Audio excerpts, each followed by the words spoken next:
All right, well, hello, everybody. We've got all council members accounted for. Yep, there we can see the fourth. And staff is here, so we'll go ahead and get started. Clerk, will you please call the roll? Agent. Here.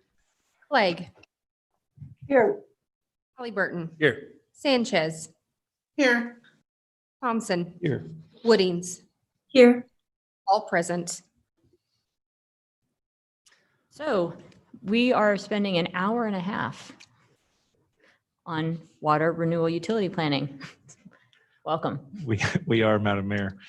Thank you for the time. We really appreciate it. Madam Mayor, council members, my name is Steve Burgos. I'm the Public Works Director for the city. And yes, we are going to spend the next 90 minutes talking about water renewal utility planning, in part because we are asking a lot of council. There's going to be a lot of information we're going to share with you. And so we wanted to make sure we had enough time to give you ample opportunity to ask questions as we go along. So our agenda for this afternoon, we'll have our opening comments from Public Works Commission. The Public Works Commission asked for some time at this presentation to frame their recommendation to council. They were part of the process as we worked our way through the recommended approach. We kind of tested it with Public Works Commission first. And so I won't steal Chairperson's thunder. I'll turn it over to him in a second to give the Public Works Commission perspective. And then we've got the presentation broken up into three primary sections. One, the actual utility plan decision-making process.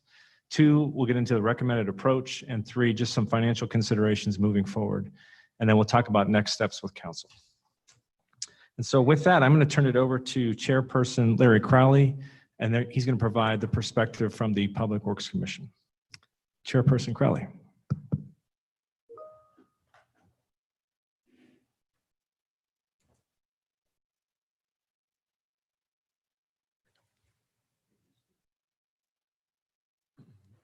Good afternoon, Madam Mayor, members of the council. Welcome. It's great to have you here today, and thanks for your service. Really appreciate it. It's my pleasure, really. An hour and a half on this topic is actually, you're getting off easy. True.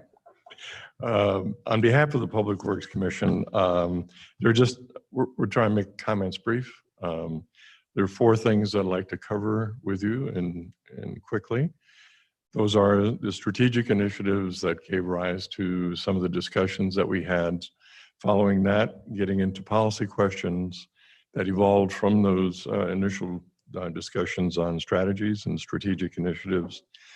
And then how the commission came to the point of being able to put together the verbiage and the content for a recommendation for your consideration, which Steve will bring forward to you. And the fourth thing is just some observations and comments on my part about the process and the people involved. So to begin with, this discussion goes back many, many months, during which the staff of the Public Works Department came forward with the need on their part to discuss some of the requirements related to the water renewal department and activities. And so we began the conversation with looking at what those needs were and what some of the strategic initiatives were that were coming from those needs. And the needs were fairly straightforward. One was to replace the aging infrastructure. As you probably know, some of our facilities are over 70 years old and are in real need of replacement or repair. To make accommodations for the capacity additions for a community that is growing, such as ours, and growing at the rate that it is. And thirdly, to address what are becoming seemingly more stringent regulatory requirements that must be addressed as part of doing business as a water renewal utility, or also known as a sewer business. That then gave rise to discussion about options, costs, capital requirements, and that kind of thing. And capital requirements for a fixed utility are significant. This water renewal utility for the city is probably the largest enterprise function that you have. If you were to replace your system today, the cost would probably be in the neighborhood of $2 billion. So it's an extremely valuable asset and one that's critical for the well-being of this community. So we began to look at those initiatives to start with, and then expanded that to take into consideration what can we do about water renewal and or reuse because of the amount of water that is treated on a daily basis at our facilities. So those were the beginning points of the conversation, the strategic initiatives, the drivers, if you would, for the decision-making process, which then led us to a number of policy questions, which were actually gave rise to some really constructive and very productive discussion between the commission and the staff. And this went on for quite a while. We drafted different perspectives on policy questions related to those initiatives. One was, as an example, should Boise pursue a fundamental shift in the management of resources, which really triggered some great conversation. The second was, how do we invest proactively in our facilities that obviously need some investment, and how we deal with a system that is in need of repair and for additional capacity. And then thirdly, of course, is how are we going to pay for it? How does the financing work, and what are the results or implications of some of the kinds of investment numbers that you'll be listening to or hearing about as we go through these discussions. The numbers are large, and there's good reason for them.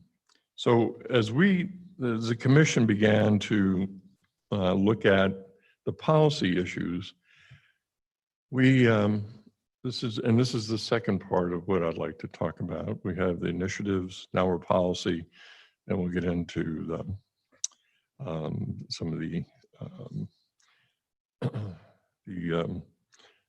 our recommendations and the basis for those recommendations. So the result of the policy discussions between staff and the commission came down to three. Should the city continue to proactively and prudently invest in infrastructure to address capacity needs, system degradation, and growing regulatory requirements? Should Boise optimize the management of resources to include recycled water? And should the utility continue exploring alternative methods of financing projects and consider changes to our business model and cost structure? That really produced some great conversation because we wanted to not only look at how we defined the water renewal utility and the plan that comes with it, but how do we capture the content and a way that we can communicate this to the community as well as yourselves, so that we have a story that it's easy to follow, that makes sense, and is reflective of what we think this department represents for the city. So after a lot of discussion and review with the staff, we did come to a conclusion and recommendation and a motion for your consideration that we approved at our July 7 meeting. And it's really very straightforward, I think. Just to cover it quickly with you, the motion was to include proactive and prudent investment in infrastructure to address capacity needs, system degradation, growing regulatory requirements, and to prevent system failures. Secondly, to optimize the management of resources to include recycled water. Third, to continue investigation of innovative ways to finance projects and changes to the water renewal business model and cost structure. And when we concluded that discussion, we captured it in a motion that was approved unanimously by the commission and provided to staff to bring to you for your review and hopefully your approval. We think that there are a lot of subparts buried in each of these particular policy issues. Cost structure is very important. We're concerned about finding a plan that will minimize rate impacts to our customers and meet the requirements that we've just outlined in the fashion that we think makes sense. So we do have a motion that includes those policy issues, and it was unanimous. And so we got through that, and it took us a little bit more than an hour and a half. There were a few sessions that actually went on for 3 hours, but they were really time well spent.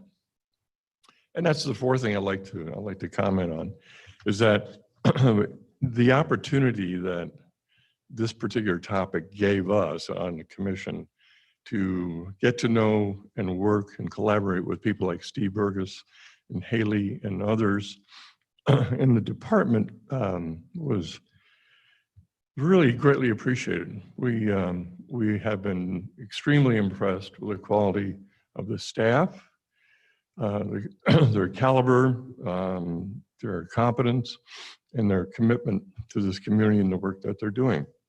So we'd like to pass that on to you as well.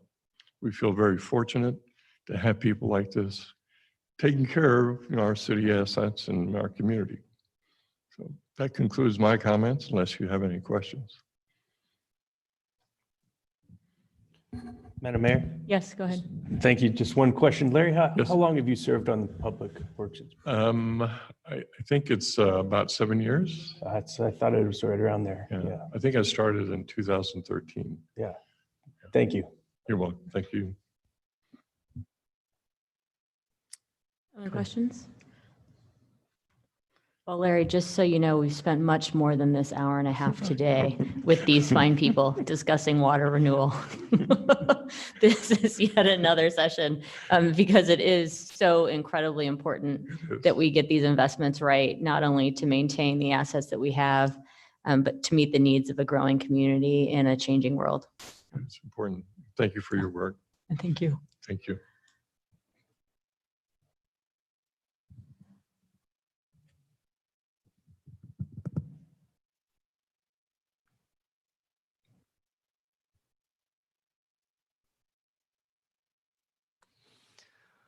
Okay, thank you, Chairperson Crowley, and thanks to the commission.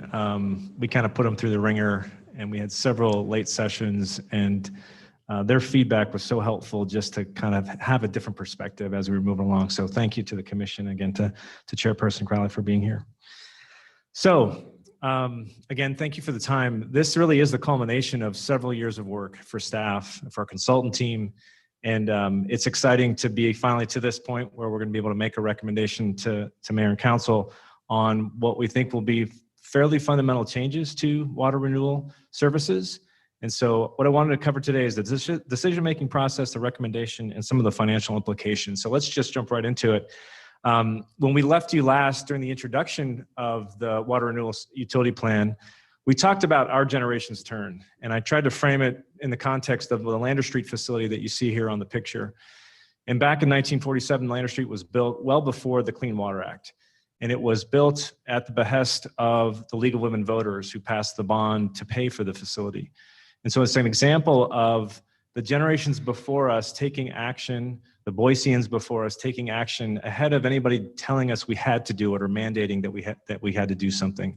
And so it serves as a good example and kind of a good beacon to remind us that our community expects us to take on big challenges and to be proactive and to be prudent in our investments.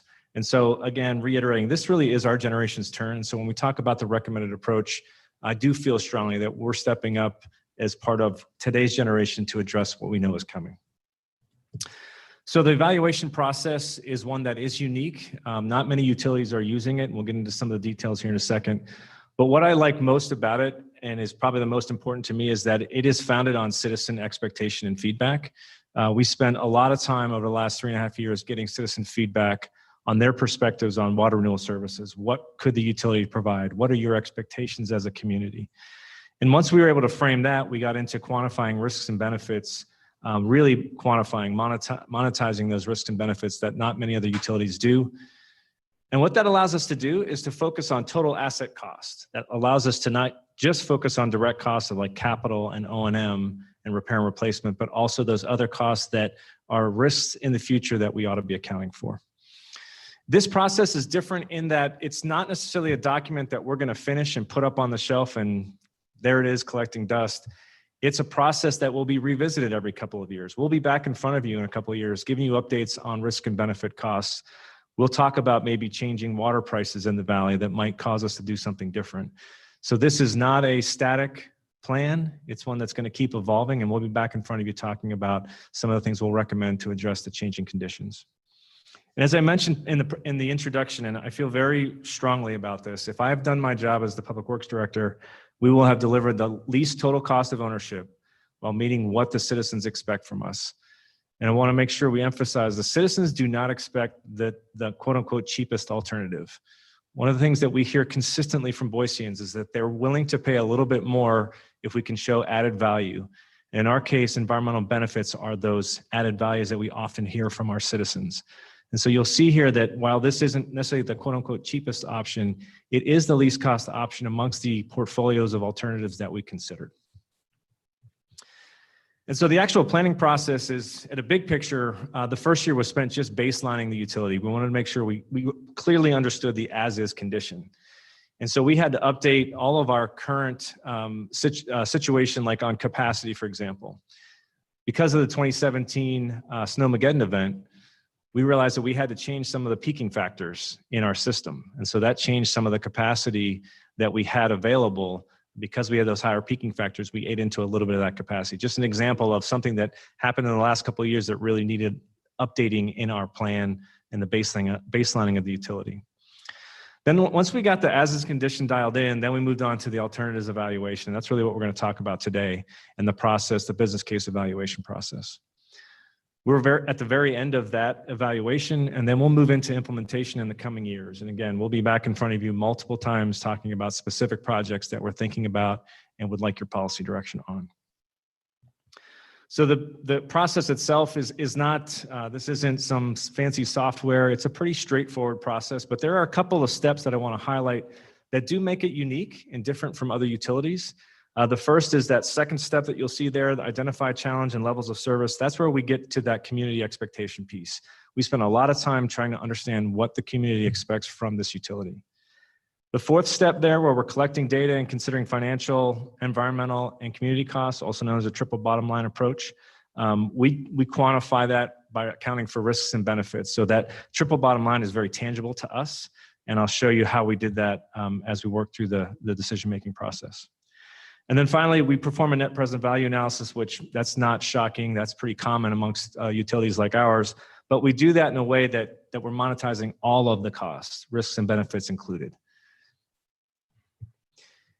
And I talk about the community input as the basis for the evaluation. If you notice on that previous slide, it's kind of a funnel working our way down and whittling down to a recommended approach. Similarly, on the community input piece, we started very big picture with the community. And we asked them and kind of set two goalposts. One is we can continue to do what we do today and not really change the utility. Or we can go all the way over to an extreme where we could treat this used water to a level where we could drink it. And then there's a lot of alternatives in between. And we started with those larger goalposts and started working our way through these alternatives with phase 1 of outreach, phase 2, and phase 3. So multiple phases of community outreach. And in each phase, we got more granularity on the feedback that we were asking from the community. And so working our way down, by the end of phase 3, we had a really good sense for what did the community want us to look at. And that led to what we'll talk about today, the recommended approach.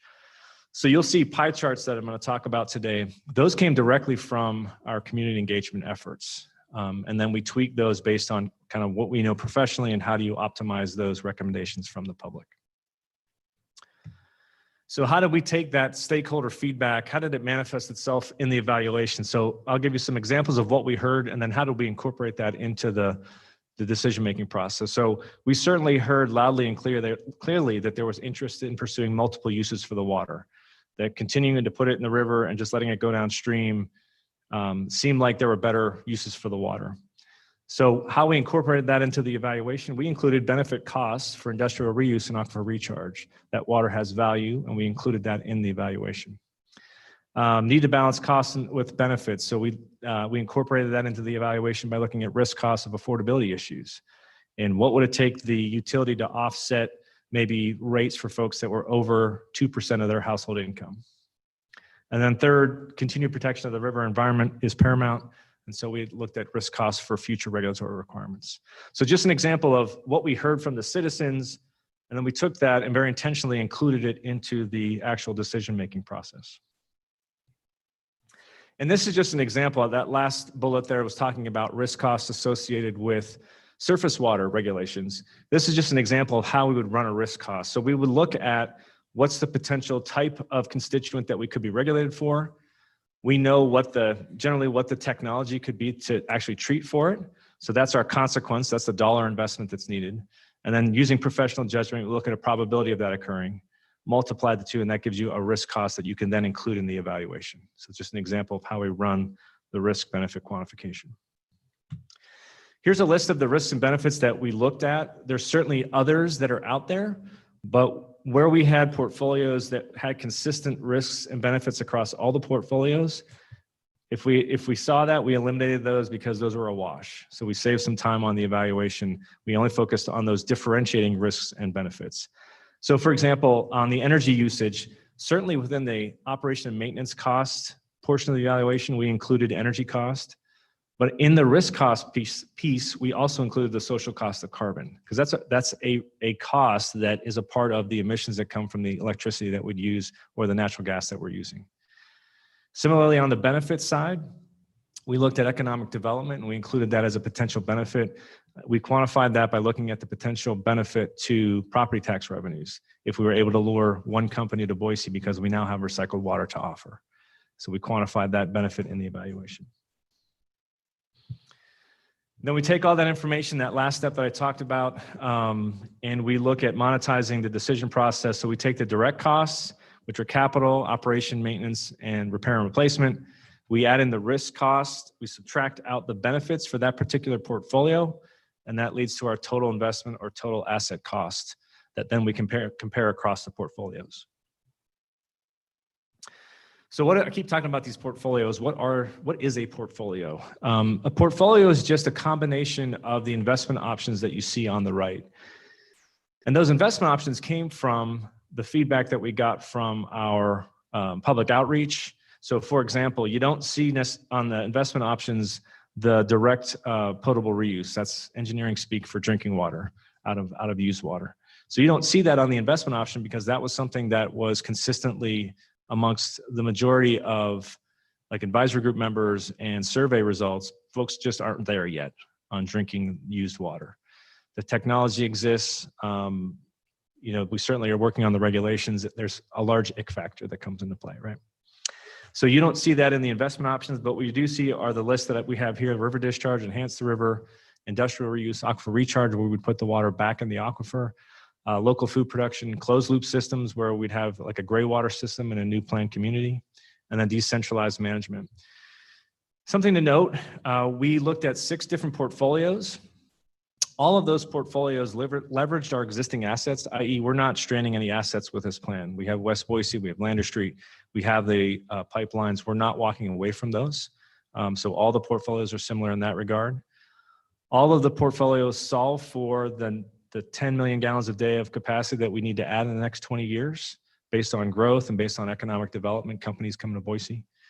And then all of the portfolios have some form of recycled water, and that is a result directly of our community engagement process, and that folks wanted us to start considering recycled water to address things like climate change in the future and drought conditions.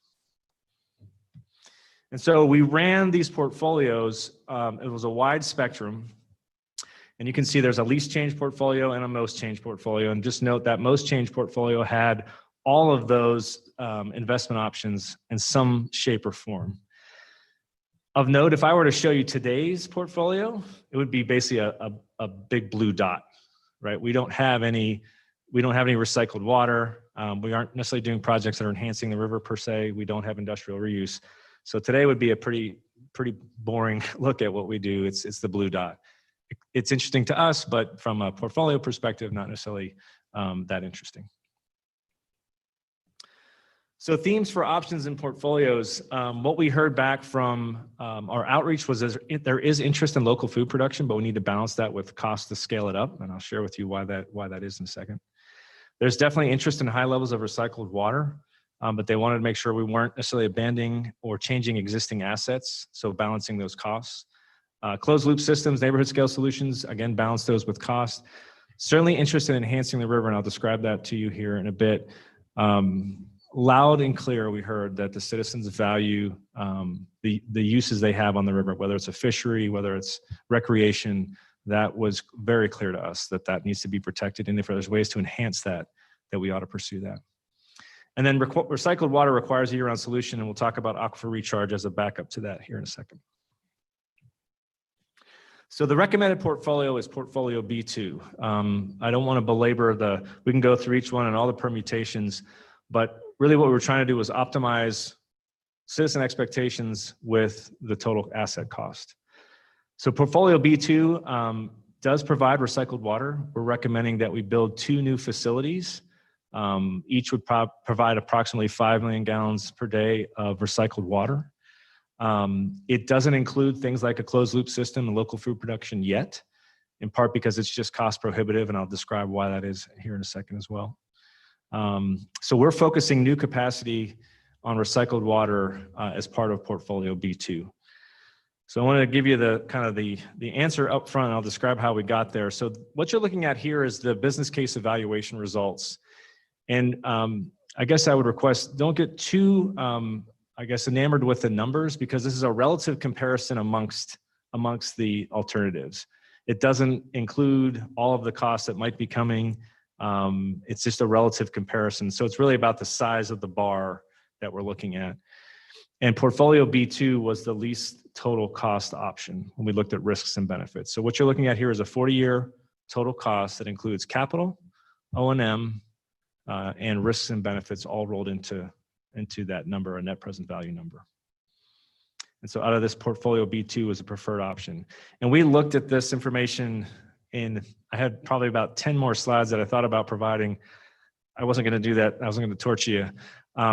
This is just an example of how we sliced and diced some of the information. So we looked at things like dollar per capacity added. We looked at dollar per million gallons per day to the aquifer. So we tried to make sure that we were clarifying and justifying testing different types of ways of looking at the preferred portfolio. So for example, on the cost per day, $1 per million gallon per day to the aquifer. You might say, well, why didn't you look at C2 and D, right? They look like they're a lower cost per day. Well, that's because there's a much larger volume in C2 and D that is going to the aquifer, which comes with a much, much greater capital cost. So you're getting on a better kind of economy of scale, but it requires a much larger capital investment, which causes the cost to go up. And then we also did, with all of the portfolios, we added a piece to the process where we talked about scenario planning. And the goal of scenario planning was to test the portfolios against changing futures. And so you can see the ones we laid out here. And by kind of the changing futures, what we mean by that is taking a group of risks or benefits and tweaking them as we might see in the case of a climate change and resiliency scenario, or an economic downturn scenario in scenario 3, which is somewhat prescient for today and given the COVID issues. So we ran all of the portfolios through these different scenarios, and we still came back with B2 as a preferred portfolio. And I can share with you, this is not always how it works. There can be different portfolios that pop out as the lowest, which creates a little more difficulty in selecting a preferred alternative. In this case, B2 performed the best in all of the scenarios. So not only was it the least cost on the business case evaluation, it also provided the best performance in all of the 4 future scenarios. So B2 was the preferred in all scenarios. So in summary, the business case evaluation process is predicated based on citizen feedback. We did quantify risks and benefits. We focused on total asset costs. The portfolios were developed to make sure that we were achieving stakeholder expectations.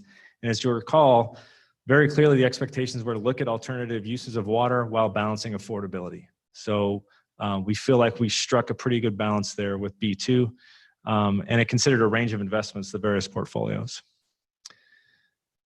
Okay, I will stop there. I forgot to mention, after each section, I'll stop for a second, see if there are any questions, and then we'll move on to the next section. Madam Mayor. Yes, go ahead. Thanks, Steve. Can you just once again describe what the reuse, the business industry, did you call it, that segment of the pie? Sure. What So that is. industrial, Madam Mayor, Council Member, the industrial reuse option, we'll get into a little detail here in a second. It's where we would locate a facility potentially in the southeast. We'll be back in front of you to talk through those details in the future. We locate a facility in the southeast where we might kind of pull off a certain industry's effluent that they give us, treat it to a high level, and give it back to either that industry or any other industry that we could potentially recruit to an area that might be in the southeast, next maybe Eisenman area, for example. And so that helps us with capacity. We're adding capacity by doing that. It achieves the recycled water benefit that we're looking for and potentially provides economic development.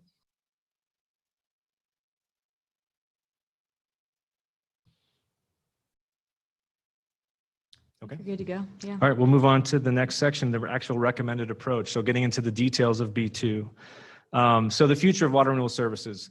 We will use recycled water. We're recommending we wouldn't use recycled water as a resource for the community. We're recommending enhancement of the health and uses of the river. We'll talk about that in a second. We're recommending reinvestment, significant reinvestment in our existing infrastructure that's aging out. And we're recommending that we try to balance all of this with affordability for our community. So let's take a look at the recommended approach. So today, this is our system. We have the Lander Street facility located over by Veterans Memorial Parkway. You can see West Boise that's out there by HP, just below the bench there. And then we have the 20 Mile South farm. That's obviously south of town where we apply the biosolids. So one of the first things we're going to do is reinvest in these facilities. So Lander Street is currently, that process has started. We have the headworks being replaced currently. That's all the construction you see out there. And over the next 20 years, we're going to be replacing Lander Street almost completely.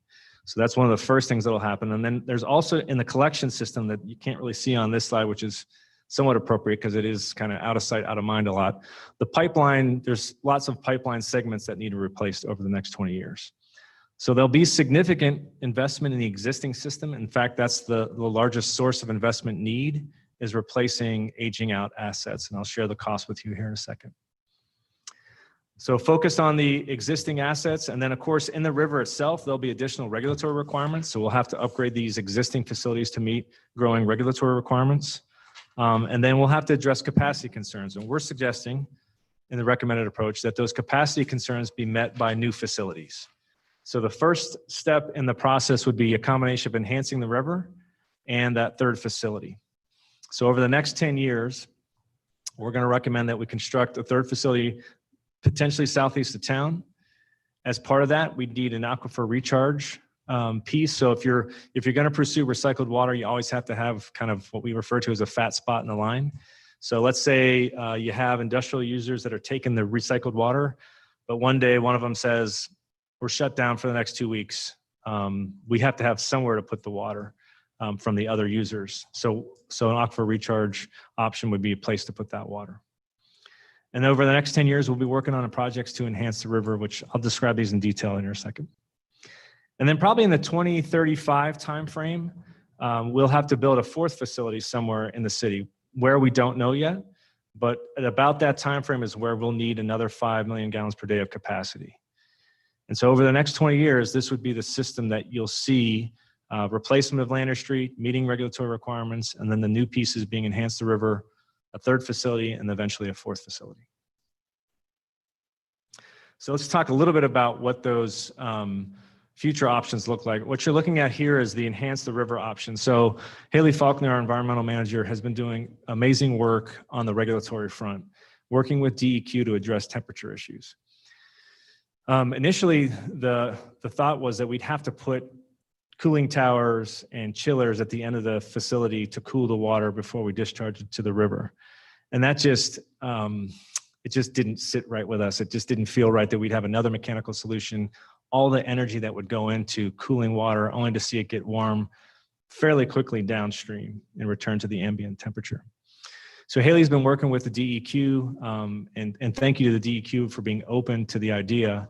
there's a section of the Clean Water Act called 316A that allows you to pursue what's called a temperature variance. And in exchange, we would do in-stream benefits. We'd do natural restoration of side channels, for example, that you see there, side channel repairing restoration. We do habitat improvement within the river to help the trout fishery. And we'd also do other things like we'd consider recycled water for irrigation purposes. That could take the temperature load out of the river as well. So these are options that are on the table. What we like about these are more natural solutions to a problem that if we just followed what was required under the state standards, we'd be adding, again, cooling towers and chillers that just didn't make sense to us. So out of this will come solutions that will enhance the river for the multiple beneficial uses that it's currently used for. The industrial recycled water program that was alluded to by Councilmember Thompson, you can see here the concept is to have a facility located somewhere out in town, likely the southeast, where we would treat the water from the industrial discharger to a very high level and then give it back to the industrial discharger for use, either an existing one or potentially be able to use this for an economic development tool to offer to a new industry that might want to come to town. The upshot is that most companies, when they see this type of a solution, and if they're interested in sustainability and kind of climate work, this would be very appealing to them. So in theory, we'd be able to recruit the kind of companies we want to have in Boise. And then the aquifer recharge piece, this is where we would take very highly treated water to a Class A level, which is the highest recycled water class in Idaho, and potentially infiltrate it back into the aquifer via infiltration basins. Maybe in the future, we could address the groundwater management area that's located south of town. So a groundwater management area is just a part of town where the aquifer is falling and has historically been falling. Maybe we could locate this facility out in that area where that aquifer is falling, and we could maybe shore that up and stop the issues with that particular aquifer. And then we do believe B2 is a nice step towards the future. We are going to be taking on new challenges like recycled water, but it does give us flexibility to best manage water in the future. If you remember, one of the benefits we talked about or risk cost was the value of water. In the Treasure Valley, I would argue that the water is artificially valued low.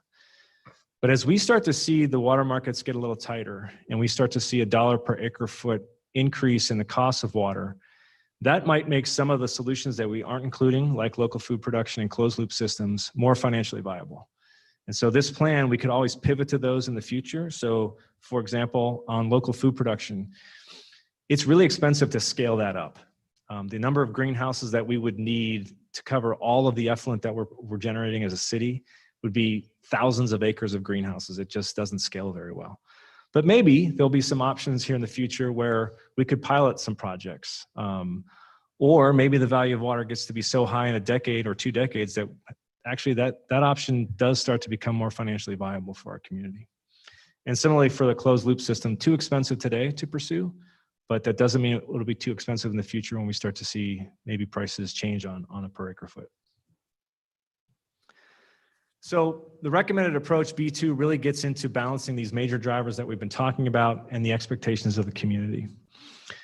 And this slide was important as we got into this process with our staff and our consultant team. We talked about the boundary conditions that we've got to meet. Certainly we have to be able to pay for it. Certainly we have to make sure we're adding the capacity for a growing community. Certainly the system demands, the regulatory requirements need to be met. But just as importantly, that right boundary, the stakeholder expectations, it's really important that we understand what folks are willing to pay a little bit more for. And we feel like we've got that pretty well defined in Boise. So what is this all going to cost? The bottom line, that's always the question, right?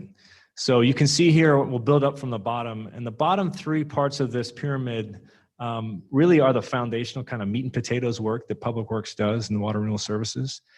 So we have an aging system.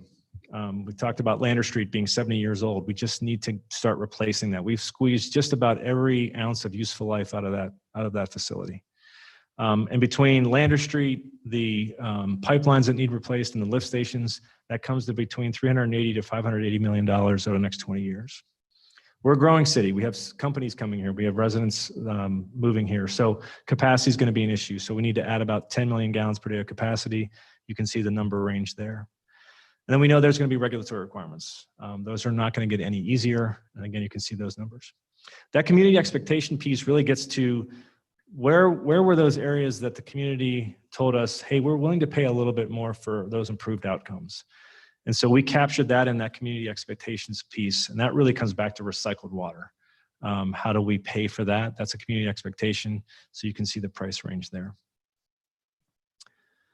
Certainly as a public works director, the costs aren't lost on me. Those are big numbers, and I appreciate that, certainly appreciate that. And so one of the concerns we have moving forward will be affordability and how do we pay for all this, and we'll get into that here in the next section, but these are significant numbers. To put this in a relative scale though, I think I mentioned at one of the previous meetings, we spend about $50 million a year operating the utility. So take that over 20 years, that's $1 billion in operating costs. So this $1 billion number is not something that's out of the ordinary for us. We haven't necessarily talked about that in the past, but moving forward, we're definitely going to see those kind of investments needed. And what's more is, I think Chairperson Crowley mentioned, we have about $2 billion in existing assets. So we just need to start periodically chipping away at replacing those existing assets. And then we went back to the advisory group. You all are aware that we had the advisory group of 23 citizens that really went through the rigors with us, a 6-month process. They came back with a recommended portfolio, which was actually the far right portfolio that had the most investment options. But they were also very adamant they wanted us to balance that with affordability. So we went back after this process to, I think we had 12 members of the advisory group that we just wanted to sit and talk to, and what you're seeing today is what we shared with them to make sure that we hit the mark that they felt that they could support what we were presenting. Folks were largely supportive. There were some folks that wanted us to go a little bit further, and we shared that we appreciated that, but I think from a cost standpoint, that could be challenging.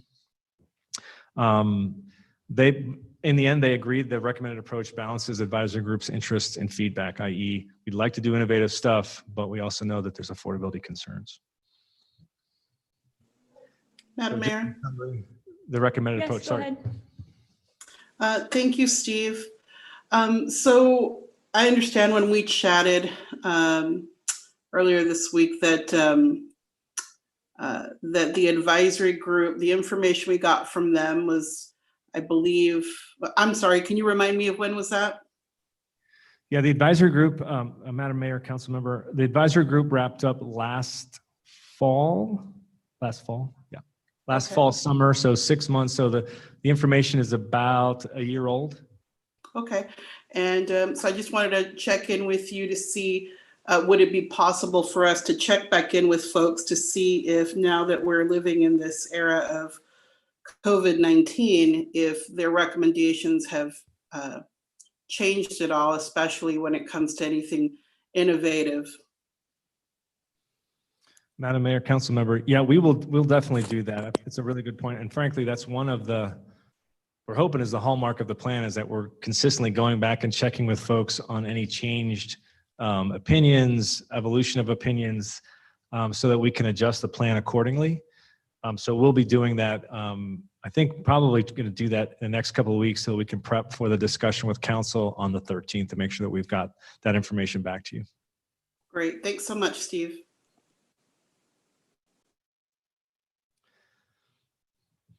And then I wanted to just spend a second on so we're talking about a plan now, but eventually these all turn into projects at some point. So what I wanted to spend a little bit of time on is just how does that actually happen and how are we going to be interacting with you in the future? In the past, how we've interacted with mayor and council really has been from that capitalization point to the right. We haven't necessarily included you a ton in the concept and the definitions phase, in part because a lot of our work is internal. We don't necessarily feel compelled to define a primary clarifier and run that by council. I think your expectation of us is to go and make sure that you're replacing the clarifier if it needs to be replaced. So historically, the projects have been internally focused, and we've really come to you with, at the fiscal year process, here are the projects that we'd like to do. But I think we appreciate with some of the direction that we're asking to take moving forward, that's got to change a little bit. And so when we think about the concept phase and the definition phase, The new approaches that we're recommending, they're going to require us being in front of you earlier on policy discussions and community engagement. And some of the examples will be like when we're looking at that third facility, that siting of that facility, we want to have that in front of you so you're comfortable with where we're trying to site that and that you're comfortable that we've done the proper community engagement. If we're looking at different recycled water concepts like an irrigation canal, or we're going to be back in front of you talking about those concepts and sharing with you what we're hearing from the public. So I think in the past, because we were staying at the facilities and we weren't necessarily going external and impacting the community in different ways that like we're proposing, we didn't do that. We're going to do that moving forward. And so when we think about all these different stages, we're going to include that in the FY. So if like we're studying where to site a facility, you'll see that as part of our proposed budget in the FYX budget that you can ask questions about. Madam Mayor.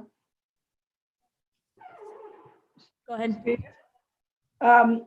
I really appreciate that. And I guess while you have phosphorus removal as an example of how we used to do things, I think the phosphorus removal facility in Canyon County is an example of maybe the way we should think about these new projects.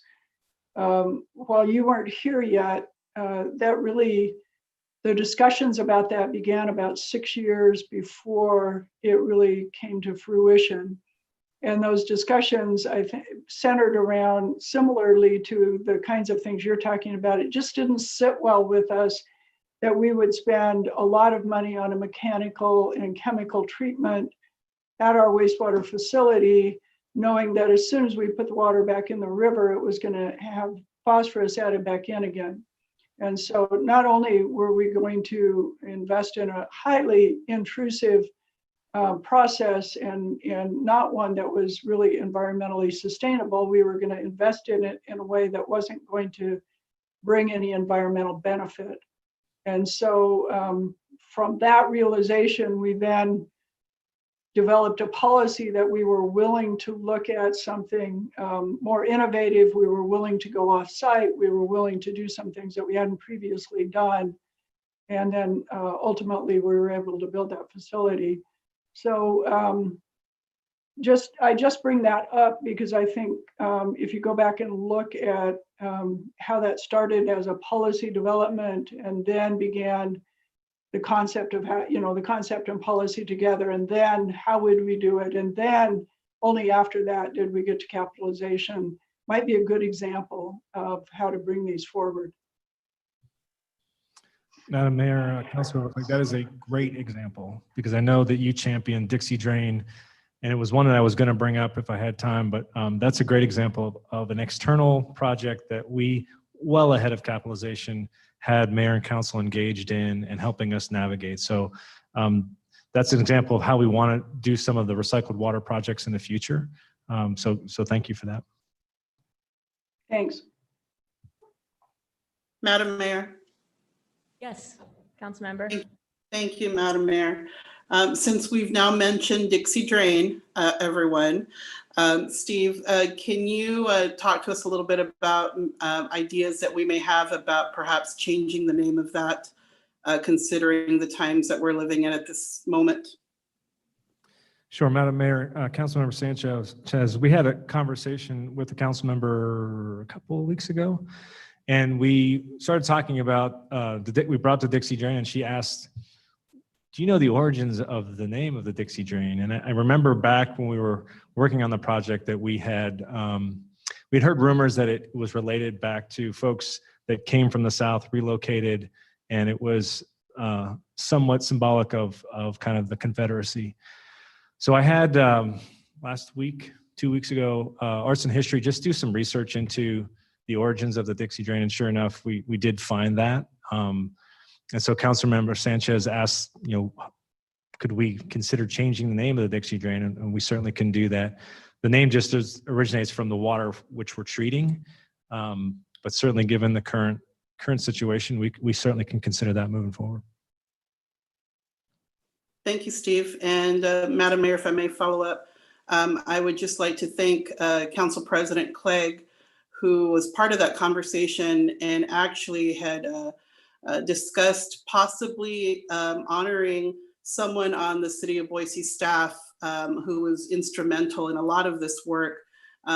Council President Clegg, I don't know if you'd like to take the conversation up from there. Thank you. And I don't want to, preclude any other ideas, but I know even 3 years ago when the really premature passing of a valued Boise City staff member in our public works department, I suggested that there might be a way to honor him by naming something after him. I think many of us know Robin Finch. He not only did wonderful work for the City of Boise, but he served on many national committees and national organizations and brought that expertise back and forth between the city and those organizations. He served the state really well by bringing a lot of that expertise to other communities in the state of Idaho, and would hope that at least that would be one consideration. He was instrumental. He played a key role in making this particular facility happen, not to discount how many other people did as well. And that's what always is so tricky with these kinds of ideas. And I don't want to discount anyone else's contribution to that because they were all substantial. But that is at least perhaps one idea that we can explore. Thank you, Council President. You're welcome. Move on. Okay. Just moving on to the next slide. I won't belabor this, but when we start thinking about how does a plan lead to concepts, we're going to be back in front of you with concepts, right? So going back to the previous slide, the concepts and defining projects, that's going to be something we'll be bringing back before we move forward with any projects that are external facing. Yeah, I'll stop there. That's the summary of the recommended approach. Any questions there? Okay, and moving on to the there. Steve, just quickly, I know you're going to get into this, but I just reiterate that Councilmember Sanchez was worried about the affordability of it. And as you walk through the financial considerations, I think all of us are very interested in understanding, especially how these changes might impact those who are already under considerable financial stress at this moment in time. Thank you, Madam Mayor, Councilmember Clegg. Thank you for that kind of intro for this section. That is certainly top of mind for staff. So thinking about water renewal services and how we fund things, you've seen this slide before. I won't belabor it. We have monthly rates and we have connection fees that are used in different ways to fund different parts of our business, both on the operations and maintenance side and capital investment. It's the capital investment side that's going to take significant investment. Those are driven by the regulatory needs, condition of the assets that I mentioned, capacity, and citizen expectations. So if we look back in the previous 10 years of what was the capital spend over the past 10 years, you can see it was much less significant than what we're proposing moving forward. And it's not because we didn't do certain things that we were supposed to do in the past. It's just that certain things are happening now in combination. So in the past where we maybe had to meet a regulatory requirement, we had a 5-year window to do that. And then maybe the next 5 years we had a capacity issue and we had a 5-year window to do that. What's happening now with 21 and beyond is it's a combination of all those things, plus we have aging assets that now need to be replaced. And so those things are all happening concurrently now, and you can see the impact on the capital spend that's going to be needed in the coming decade and beyond. So there's certainly different funding approaches, and we're not looking for any decision today, certainly. And we'll be back in front of you with a cost of service study that talks about the different advantages and permutations and options for cash funding and debt funding. But traditionally in water renewal services, we pay cash as you go. That's how we've done work. And that's worked for us in the past, in part because we were able to manage those capital investments. We didn't have multiple things happening at the same time. That allows us to lower the overall cost. We don't have to pay the interest on a loan, but it does likely result in higher near-term rate increases. And the current generation is paying for the majority of those improvements, as opposed to debt funding that we might consider moving into the future where we take a bond out or a loan. We could manage those near-term rate increases that Council President Clegg alluded to, but it would result in higher overall costs because we'd have the interest payment. Think of the debt funding as a mortgage, right? All of us would love to pay up front for our home, but a lot of us don't have that kind of money up front. So we mortgage it for a lower monthly payment in exchange for a higher cost in total. Although, Steve, I got to jump in there. I think that while many of us would love to pay cash for a home, there are many people that also recognize the value of using a mortgage. So you aren't outlaying all of your cash, and instead you have that cash to make other smart investments as you need it year by year. And that in so many reasons is why people, even with cash to buy a home, will use a mortgage so that they can use their cash for more important day-by-day things. Madam Mayor, great point, because that will definitely ring true here, where it's not necessarily we're asking for you to say all cash or all debt. It's likely a combination of the two. To the mayor's point, there'll be some things we want to spend cash on because it makes sense. There'll be others that we maybe want to take some debt financing out for. And so if we were looking at the example of debt financing versus cash, how does that impact rates? And so what I have here is looking out to 2039 and the annualized bill amount. Right now, the average residential customer pays about $400 a year for their water renewal services bills. And you can see here, if we do cash funding, that has higher near-term rate increases, but has a lower long-term cost. You can see when we take the green line out to 2039, it'll be a lower rate. However, we appreciate that there are affordability concerns, as was alluded to earlier. So one tool that we could use is debt funding. While that has a higher long-term cost, that can help control some of the rate increases that you see here on the blue line. And just a note, we get asked this often, what's been our average annual rate increase over the past 20 years? We've averaged about 5% a year over the last 20 years. So we'll be coming back to you with a lot more detail, good or bad, a lot of detail on debt versus cash versus combinations therein in the coming months. We first wanted to get over the hurdle on the recommended approach. And then, as was alluded to earlier, affordability is paramount. We're seeing this become a national issue across the U.S. Affordability concerns related to utility bills are becoming a big deal. In the stakeholder feedback, I shared that cost and affordability were recurring themes, and we're actively working this issue. We don't want this to become a crisis where we don't have a plan moving forward to how to deal with affordability issues. This is from the 2015 census. So between 2000 and 2015, this is highlighting the shift in income buckets. This is for national across different households. And the point of this slide is to show that there is this, we all know this, we've heard it, there is a shrinking middle class. And so we're seeing folks leave those middle buckets of income, the 50,000 to 75,000, and they're either going to 200,000 and over, or they're going to much lower income buckets. And so if we looked at 1970, about 48% of total income was to the lower 40% of income earners. By 2015, that had shifted to 37%. And so how does this manifest itself when we look at affordability within the utility? So this is a graphic you're looking at where along the x-axis is the buckets of income specific to Boise. And then on the y-axis is the water renewal bill as percent of income. And several years ago, the EPA came out with what they deemed as an affordability threshold. And that threshold was to say, look at your community and your median household income. And if your water renewal bill is less than 2% of that MHI for your community, then you were quote unquote affordable.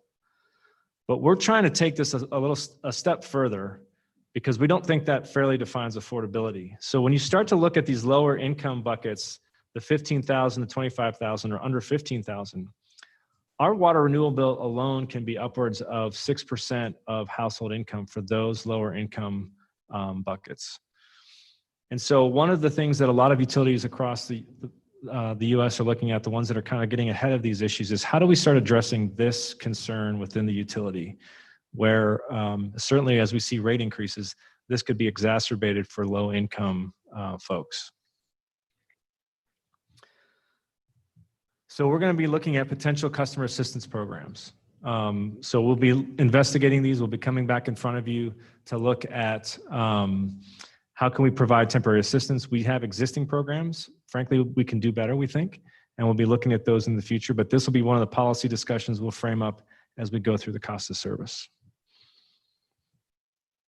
And then financial summary, we have needed investments. That's going to increase our capital costs over the next 20-year planning horizon. We are committed to providing affordable services, so we're looking at those affordability programs.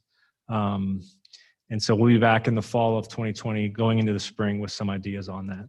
Because we're trying to solve longer term issues. It can't be just an immediate short-term fix. How do we solve this long-term? Okay, so quick summary, and we'll be done, I think, ahead of time. Mentioned the future of water renewal services. I won't belabor this. We are recommending a shift and also reinvesting in our existing infrastructure significantly. Chairperson Crowley mentioned the 3 key policy questions. So these came out of the Public Works Commission. I won't read them to you, but these are the 3 key questions that we're asking you to consider as you consider the recommended approach. And do you think the recommended approach effectively addresses the 3 policy questions? So what we are asking from you in the next month and a half, this is all informational tonight. We'll have a public hearing on the 15th of September, and then ask council to provide direction, formally provide direction on the 13th of October. Come the 13th of October, we are asking for affirmation on those 3 key policy questions. Is there anything we missed? We are asking for approval of the water utility plan.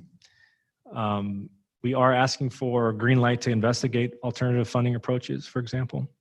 What we're not asking is approval of specific projects. So we'll come back in front of you if we want to pursue, say, a canal irrigation project or a 3rd facility. And we're not asking for a specific approval of a funding approach. We'll be back in front of you with those specifics in the future. And so again, just reiterating the schedule, next steps with City Council. And I'd be remiss if I didn't just take a second to thank staff for all their effort. It's been a long road. A lot of incredible work has been done. I consider myself very fortunate to have the staff that works for in Public Works, between Haley Faulkner, Jim Pardee, Marsha Schmelzer, Heather Buchanan. Just the amount of work, the dedication, sticking with the plan.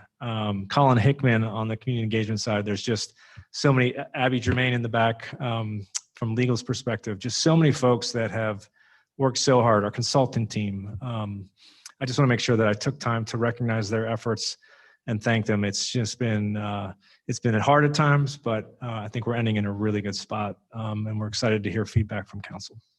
So thank you. Well, thank you, Steve. I'll just jump in. I imagine council people might have something to say. I really appreciate that you called out your team, because it is a great team. And also, please return our thanks to the whole Public Works Commission as well.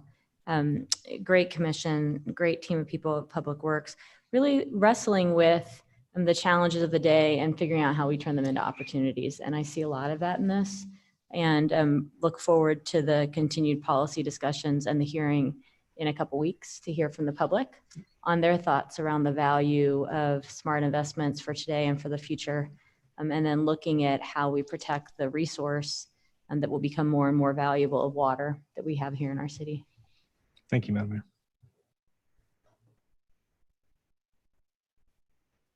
Madam Mayor, Yes, go ahead, Councilman. I want to join everybody else in recognizing how amazing Steve's team is, but it's also certainly true that you can compile an amazing team and just ruin it by being a poor leader. And part of the reason that team is so effective is because Steve is so incredibly effective. So the people who don't get to work with him every day don't know how lucky I am to always have all my questions answered, to have many of the questions that I had about this answered, thought about, brought back to me in different ways, in ways that allow me to understand. I'm incredibly grateful for, what we get in this meeting is the tip of the iceberg of a massive amount of work. And it's so impressive and just so wonderful to be able to work with everybody who's worked on this. So thank you very much, Steve. Thank you, Councilman. Yes, Councilmember, go ahead. Thank you, Madam Mayor. Steve, you know how I feel about you. I think you're amazing. And I'm so grateful that for one of the most important parts of our city, that someone like you who has so much grace, not just for your colleagues that you work with, but patience with us as council members as well. When we ask you questions and we ask you if something is possible, you never make us feel like it's too much. And so thank you for that. And, you know, I always appreciate the first time you and I met when you drank the water that you immediately announced to me was once toilet water. And that showed me your commitment. And I think my response to you was my favorite description of how precious water is that, you know, the water that we drink today was once dinosaur pee. And I love drama when we're talking about something scientific. It makes it real. And so I know that you and your staff take very good care of us. And so thank you for all your efforts. Madam Mayor, Go ahead. I just want to thank Steve and Haley and the whole team for bringing us this really forward-looking recommendation. Back months and months ago when we were coloring in our little pie charts at the Public Works Commission meeting, I remember thinking, how on earth are they going to take a compilation of all of these pie charts and everybody's opinion and form it into something that makes sense for our city? And so I really appreciate A, them doing that, and then B, putting the financial analysis behind it so that we know we're making good investments that make sense for today while still appreciating that conditions may change at some point in the future. And so we might want to look at some of those other options that I know other people colored in on their pie charts too. So I just want to say thank you. I think that this is extremely well thought out, and I'm really supportive of this path forward. Madam Mayor? Yes, go ahead. Thank you. Well, thank you, Steve. The accolades are well-deserved, as are the accolades for the staff. What excites me most about this is what has always been true of our Public Works Department. It's the attitude that is really embodied by the city values that we really can always do things better, that we always should be looking to serve people better, and that we should always be looking across the city to make sure that our impact is broad and deep. And I think Public Works really hits the ball out of the park on those values, especially in this plan. I'm particularly impressed that you're always thinking about what's next and what's not good enough about what we're doing today. And with those things in mind, look forward to hearing how the public reacts to this. I suspect that they'll react as positively as we have, and look forward to moving into the next step, which is actually beginning the work on some of these. Thank you so much. Thank you. Madam Mayor. Yes, go ahead. Yes, Steve, Haley, thank you so much. You certainly had to tackle and continue to tackle the perfect storm, the three factors hitting all at the same time. And as Councilmember Sanchez alluded to, you certainly could have initiated a sort of panic amongst us all, and you've presented it in a way that makes it very doable but realistic. And I would have struggled to figure out what the right mix was, you know, with the pie chart. And I've learned in this position to trust my gut, and I trust it with what you've brought forward at this point. And it gives me the warm fuzzies. I think that it will continue to hear from the community, and as we go forward, it's not a done deal, but it certainly feels like the right approach and the right balance. And so we'll keep moving forward, but thanks for all you've done to date. I think we're on the right path for 100%. Thank you. Madam Mayor. Go ahead. Yeah, there's nothing that I can really add. As a city council member, I'm excited to hear all the next steps, and I feel really lucky to be out here during this time to be part of it. And then as a community member, just thank you for caring about us and including everybody in this. So thank you. Thank you. Great. Well, you'll be back again soon. We'll be back. Thanks for all of this. Thanks, Madam Mayor. Appreciate it. Take care. Thank you. And with that, We do not have an executive session, correct? Or did we end up having something we need to walk on? I'm getting the no. So with that, we'll recess until 6 o'clock. Thanks all. Take care, everybody.